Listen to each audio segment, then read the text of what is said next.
आदरणीय स्वजनों, नर्मदे हर। मैं भोपाल से सरिता पारे, श्री नर्मदा सेवा समाज के अंतर्गत नारदी महिला मंडल की मैं अध्यक्षा हूँ और आपसे एक छोटा सा निवेदन करना चाहती हूँ। हमारे यहाँ पूर्ण साक्षरता का नारा है। महिला पुरुष सभी पूर्ण रूप से साक्षर हैं, लेकिन हमें कुछ वित्तीय साक्षरता पर भी ध्यान देना होगा, क्योंकि कोई भी व्यक्ति जो अमीर होता है या संपन्न होता है वो इस बात से नहीं होता कि उसके घर में पैसा कितना आ रहा है, बल्कि इस बात से होता है कि उसने कब कौन सा पैसा कहाँ कहाँ खर्च किया।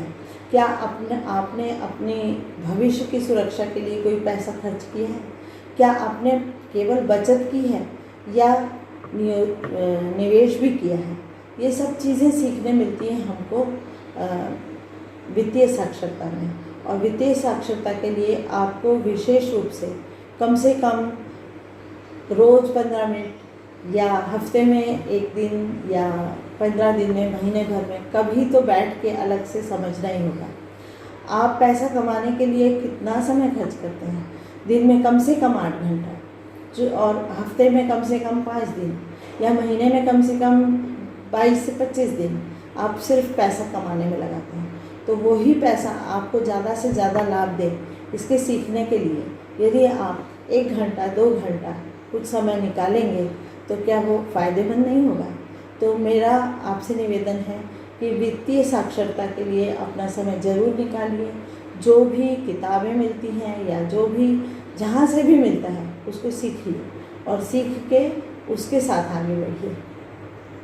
बंधुओं, इसी के साथ में एक निवेदन और करना चाहूँगी कि हमें अपने स्वास्थ्य के ऊपर भी ध्यान देना चाहिए। आजकल स्वास्थ्य एक बहुत महत्वपूर्ण मुद्दा बन गया है। पहले तो यदाकदा हमें दिखता था कि किसी को स्वास्थ्य हानि हुई और उसका बहुत कुछ वो बहुत डाउन हो गए, आर्थिक रूप से भी और बाकी चीज़ें भी हो जाती हैं। परंतु अभी जो कोरोना काल निकला है, इसने तो हमें बहुत सबक दिया है।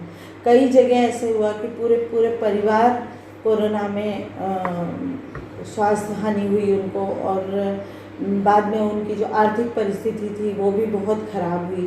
तो इसके लिए हमें स्वास्थ्य तो ठीक रखना ही है, मतलब व्यायाम है, खान पान है और बाकी जो हमारी दवाइयाँ हैं, रेगुलर चेकअप हैं, वो तो हमें करना ही चाहिए। उसके अलावा हमें स्वास्थ्य का बीमा भी ज़रूर कराना चाहिए, क्योंकि जब बीमा कराते हैं तो जब आपका स्वास्थ्य खराब होता है तो एक नुकसान तो होता ही है, लेकिन कम से कम एक पैसे का सपोर्ट रहता है तो आप काफ़ी कुछ उबर जाते हो।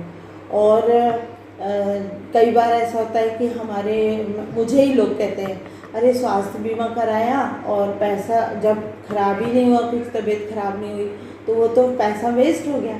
लेकिन ऐसा नहीं होता है। अगर आपने स्वास्थ्य बीमा कराया, आपके काम आ गया तो अच्छा, और नहीं आया तो और अच्छा। कम से कम आप स्वस्थ हो और वो पैसा कहीं ना कहीं किसी न किसी के काम ज़रूर आता है। कई बार लोग कहते हैं कि अरे हमारा तो कंपनी में बीमा है, या हम कंपनी में जहाँ काम करते हैं वहाँ से बीमा है। कई बार कहते सरकारी नौकरी है तो उसमें बीमा है। लेकिन बंधुओं, आप जब तक उस कंपनी में हो या नौकरी में हो तब तक ही वो बीमा चलता है। जब आपकी कंपनी से नौकरी चली जाती है या आप खुद छोड़ देते हो या आप रिटायर हो जाते हो तो उसके बाद आपको वो बीमा काम नहीं आता। और इस बीच अगर आपको कोई बीमारी हो गई तो फिर वो बीमे के एक तो बीमा मिलता भी नहीं है, और मिलता भी तो बहुत महंगा मिलता है।